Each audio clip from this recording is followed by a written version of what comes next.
Hello बच्चों, चलिए प्रश्न पढ़ते हैं। 7 मीटर प्रति सेकंड के वेग से ऊपर जाते हुए एक गुब्बारे से एक गेंद को बाहर छोड़ दिया जाता है। यदि इस समय गुब्बारा जमीन से 60 मीटर की ऊंचाई पर हो तो गेंद को जमीन तक पहुंचने में कितना समय लगेगा। तो आइए बच्चों, प्रश्न के लिए सर्वप्रथम मुख्य अवधारणा की चर्चा करते हैं और इस मुख्य अवधारणा के आधार पर बच्चों प्रश्न को हल किया जाएगा। तो देखिए बच्चों, गुरुत्व के अधीन गति पर आधारित प्रश्न, जिसमें देखते हैं बच्चों किस प्रकार से गुरुत्व के अधीन कोई वस्तु गति करती है और उसमें क्या क्या नियम लागू होते हैं। तो बच्चों, यहाँ पर धरातल से h ऊंचाई पर एक मीनार है। इसकी ऊंचाई बच्चों h ली गई है। और देखिए बच्चों, इस स्थिति में यहाँ पर एक व्यक्ति खड़ा हुआ है और एक व्यक्ति खड़ा हुआ एक बॉल को गिराता है। तो जब ये गिराएगा तो इसका प्रारंभिक वेग 0 होगा। बच्चों, जैसे जैसे बॉल नीचे आएगी तो गुरुत्व के अधीन गति करेगी तो इसका गुरुत्वीय त्वरण जो होगा वो वेग की दिशा में होगा। तो धीरे धीरे धीरे बच्चों लगातार इसका वेग बढ़ेगा और जैसे जैसे बच्चों ये बॉल धरातल पे आएगी तो इसका वेग कितना हो जाएगा बच्चों, v हो जाएगा। बच्चों, इसके वेग में परिवर्तन हुआ है गुरुत्वीय त्वरण की वजह से, जो कि बच्चों एक समान त्वरण होता है, एक समान त्वरण, और ये हमेशा नीचे की ओर पृथ्वी के केंद्र की ओर कार्य करता है। तो देखिए बच्चों, इस स्थिति में इसको समय t भी लगा होगा नीचे आने में। तो देखिए बच्चों, अगर यहाँ से बात की जाए कि किसी भी गति के दौरान या गुरुत्वीय गति के दौरान बच्चों जो त्वरण होता है वो एक समान बना रहता है।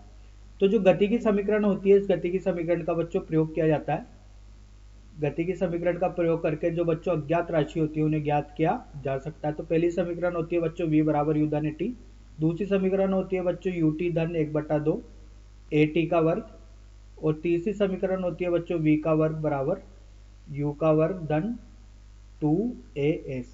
अब बच्चों, यहाँ पर एक नियम की जो आवश्यकता होती है, यहाँ पर बच्चों एक निर्देश बिंदु लेना पड़ता है। उस निर्देश बिंदु के ऊपर धनात्मक और नीचे की ओर ऋणात्मक दिशा लेनी पड़ती है। बच्चों, ऐसा कोई जरूरी नहीं है कि हमेशा ऊपर ले। ऊपर अगर ऋणात्मक लिया है तो नीचे धनात्मक लेना पड़ता है। तो इस प्रकार से बच्चों यहाँ पर दिशा निर्धारण जरूरी होती है, क्योंकि बच्चों वेग और विस्थापन ये एक सदिश राशि होती है, इसलिए दिशा निर्धारण बहुत आवश्यक होता है। तो आइए बच्चों, इस मुख्य उदाहरण के आधार पर प्रश्न को हल करते हैं। देखिए बच्चों, एक बैलून का निर्माण करते हैं। ये एक बैलून है, ठीक है। और इस बैलून से बच्चों यहाँ पर एक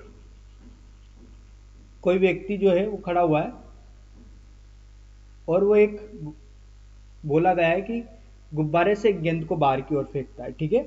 तो देखिए बच्चों, जो गुब्बारे का जो वेग है ये ऊपर की तरफ है। ये वेग 7 मीटर प्रति सेकंड का बताया गया, ठीक है।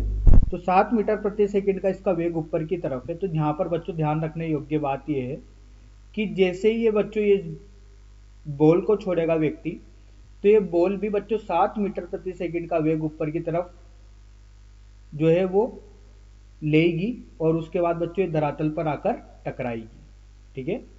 तो जो बच्चों वेग बैलून का हुआ, गुब्बारे का हुआ, वही वेग किसका होगा बच्चों, वही वेग प्रारंभिक वेग इस बॉल का होगा, जिसकी दिशा भी किधर की तरफ होगी, इसकी दिशा भी बच्चों ऊपर की तरफ ही होगी। वो भी कितनी होगी, 7 मीटर प्रति सेकंड का इसका वेग होगा। इसके बाद बच्चों कुछ दूरी पर जाएगा, वापस अपनी दिशा परिवर्तित करेगा और धरती पर आ जाएगी ये गेंद। और बच्चों बताया गया है कि जमीन से इस गुब्बारे की ऊंचाई 60 मीटर बताई गई है। तो देखिए बच्चों, जो यहाँ से वेग है, अगर मैं ऊपर की दिशा को बच्चों ऋणात्मक लेता हूँ तो नीचे की दिशा को मेरे को क्या लेना पड़ेगा, धनात्मक। और गुरुत्वीय त्वरण बच्चों हमेशा नीचे की ओर कार्य करता है, जिसका मान होता है लगभग 10 ले लेते हैं बच्चों, 10 मीटर प्रति सेकंड वर्ग।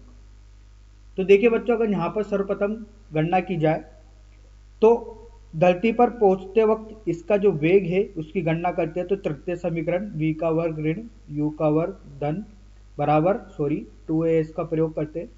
v का मान बच्चों निकालना है तो v का वर्ग हो जाएगा ऋणात्मक, u का मान बच्चों 7 है तो ऋणात्मक 7 का वर्ग हो जाएगा, बराबर 2 गुणे बच्चों नीचे की ओर दिशा धनात्मक लिए तो g का मान बच्चों धनात्मक होगा, गुणा विस्थापन भी बच्चों नीचे की ओर है तो ये भी धनात्मक होगा, तो ये होगा बच्चों 60, ठीक है।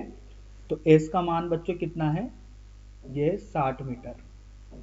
तो देखिए बच्चों, यहां से हल करने पर जो मिलेगा, ये मिलेगा वर्गमूल 1249 तो ये हल करने पर बच्चों मिलेगा, इसका वर्गमूल लेने पर 35 मीटर प्रति सेकंड। तो इसका वेग आ चुका है बच्चों, जब ये धरती पर पहुंच रहा है गेंद, तो इसका वेग हो गया 35 मीटर प्रति सेकंड। लेकिन बच्चों पूछा गया है कि जमीन तक पहुंचने में कितना समय लगेगा। ठीक है, तो देखिए जमीन तक पहुंचने का जो समय है, इसके लिए बच्चों गति की समीकरण प्रथम का प्रयोग करते हैं।